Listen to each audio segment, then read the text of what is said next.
Chief of Army Staff, sir. It's a pleasure. All operating staff officers here present, and all generals and senior officers here present. It's a pleasure. The Director of Army Public Relations have already introduced my team, so it's just for us to go straight to the question and the business of the day.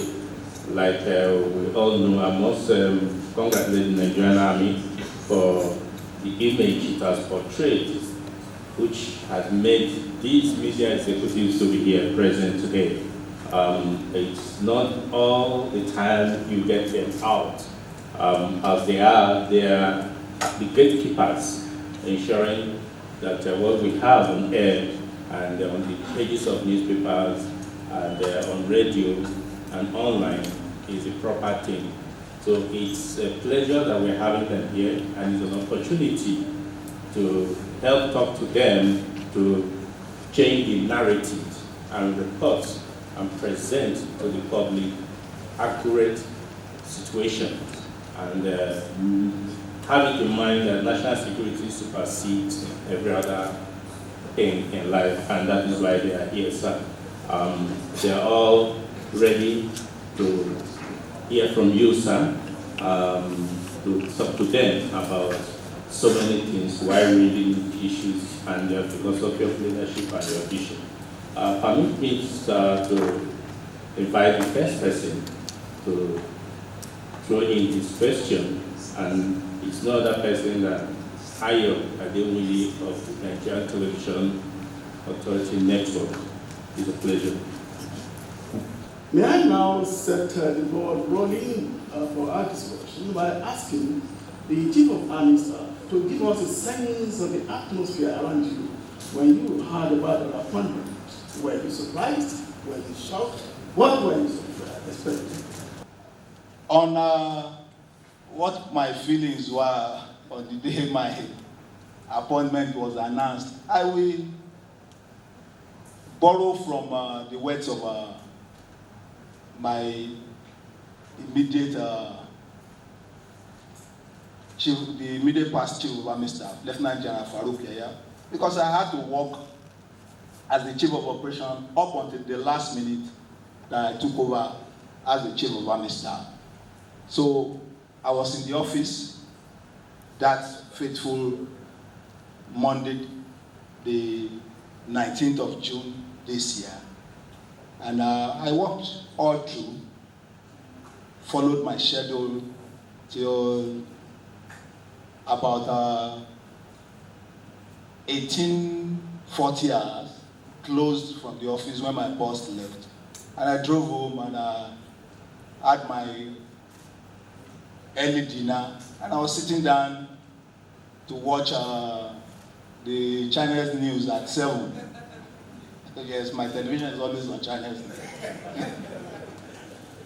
So and then it was through that channel that I got the news. I was home alone, and I knew that hordes of people would come around to congratulate and felicitate with me. So I had to leave the house then, not for any negative feeling, but because I didn't want to create attention on that street. I was not living alone. I had neighbors, and if you are very familiar with what the officers' quarters is, especially in Niger Barracks, we have limited spaces. I didn't want cars to clog the street. I didn't want the place to be turned into a spectacle. So I had to leave and went somewhere and stayed till almost 300 hours the following day. I came back home expecting that I would not meet anybody at home. And yet I met people still waiting for me at home. So I had to sit down with them and took my leave to go and rest my eyes at about 0400 hours. So I was elated, I was happy. I got calls from all over the world. And so that was how the day went. Thank you very much. We seem to be playing catch-up. with some of the security challenges that we're facing, are we also looking ahead to security issues that could rear its head, maybe in the next couple of years, and maybe making plans towards attacking them? My philosophy of command as the Chief of Army Staff is to transform the Nigerian Army into a well-trained, equipped, and highly motivated force towards achieving our constitutional responsibility in a joint environment. Taking a look at the security challenges that confront us in all the geopolitical zones, I'm focused. Let me say I read the lips of Mr. President Commander-in-Chief. And as often as possible, the President has said it, that the nation is bleeding. The money is not just there to do what we used to do in the past. And that is why there has been the removal of fuel subsidy. That's why they're talking about, they floated the exchange rate, and they're talking of so many other reforms, because the economy is bleeding and the revenue is not forthcoming. And I quite understand that about 80% of the national revenue comes from the oil and gas sector. And most of our oil and gas infrastructure are located in the South-South region. Leaning on the renewed hope agenda of Mr. President, the Army under my watch will work to stamp out oil theft, pipeline vandalism in the Niger Delta region. I will not lose focus of the banditry in the Northwest, because I know people desire to go back to the farms. I know people want to live normally as Nigerians, law-abiding citizens. So we will work to defeat the bandits, the kidnappers that operate freely in our communities. We will work to entrench the stability that we have achieved in the Northeast region. We want to have a situation where people can wake up by 2 a.m. In those days, trucks transport fish from Baga to Onitsha, and they leave Baga maybe around 0200 hours in the morning. So we want to return back to that era. And also we want to return back to the era where people live peacefully on the plateau and parts of southern Kaduna and places where we are currently experiencing security challenges. I will be focused on the situation in the Niger Delta region in line with the mandate and what the drive of the current government is, but I'm not going to lose focus of what is happening in other geopolitical zones. It has become so critical that part of the problem we've seen in the past is interagency relationship. Former NSA said it, even some of the questions I'm going to ask. What are you bringing to the table? How are you going to work in consonance with other agencies, security agencies like Navy, Air Force, and others, so that you can have a collaborative effort? Unlike what we had in the past, not in this particular last one, but we have issues where information are not shared, and that we have seen have been part of the problem. What are you bringing to the table, and how are you going to deal with sister agencies to make sure that the issue of insecurity and banditry is solved? Thank you very much, sir. On the issue of jointness, I crafted my philosophy of command such that jointness is clearly reflected in it. The president has said it on more than one occasion that the current crop of service chiefs and heads of other security agencies must learn to work in synergy. Even when we met him, he repeated that.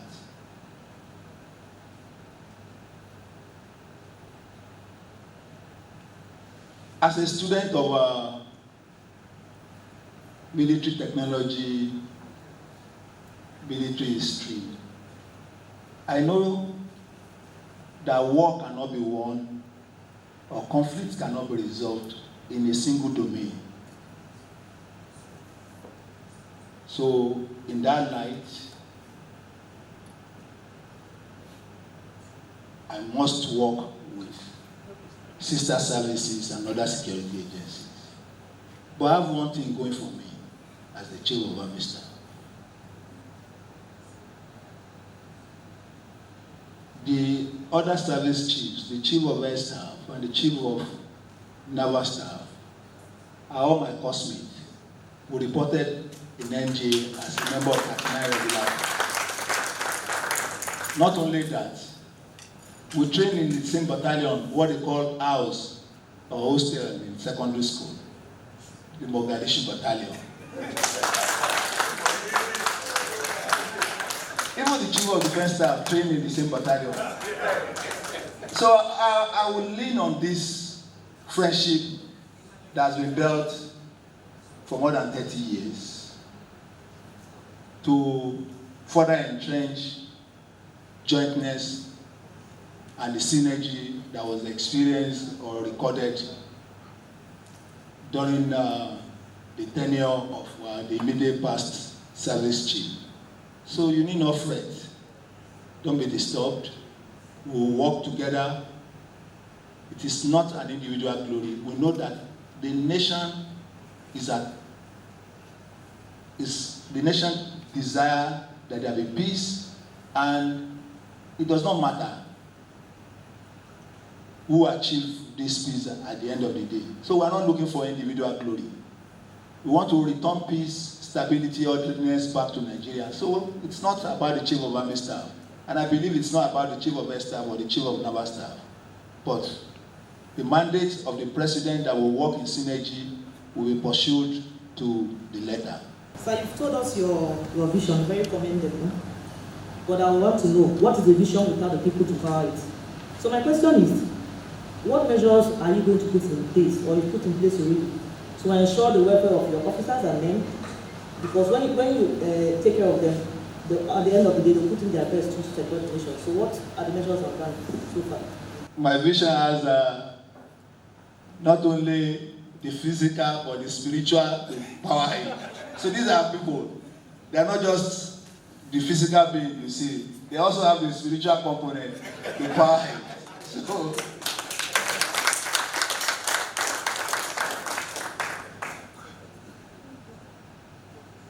my philosophy of command will be inked on 3 pillars. That is leadership, operational effectiveness, and sound administration. So I'm conscious of the welfare of my troops.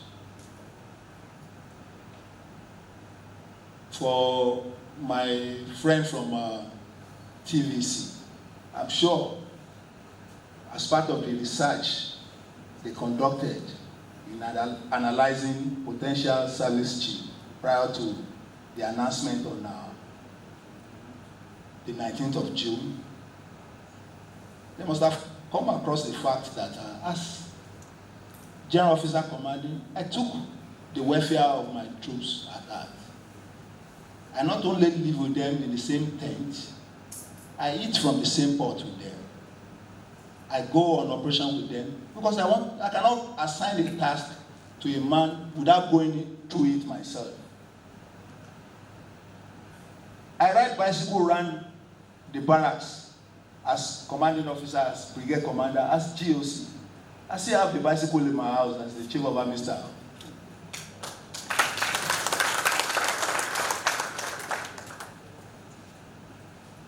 So, in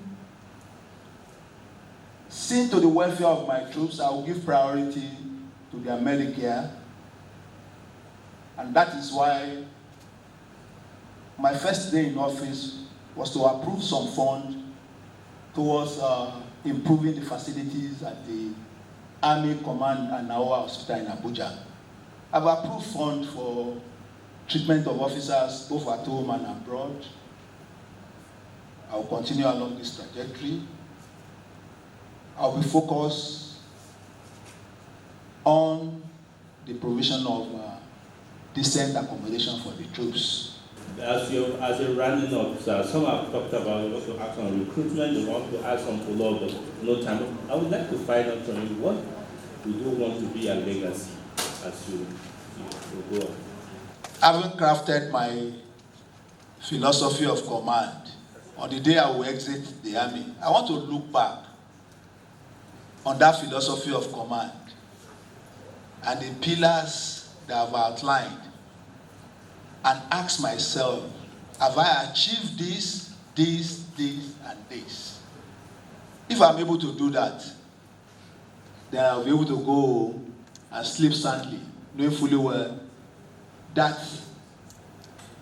I've been able to draw inspiration from the works of Lieutenant John Glover, who founded the Nigerian Army in 1863, and talk about the need to water that small seed so that it will grow into a big tree that will provide peace, security, stable environment for Nigerians.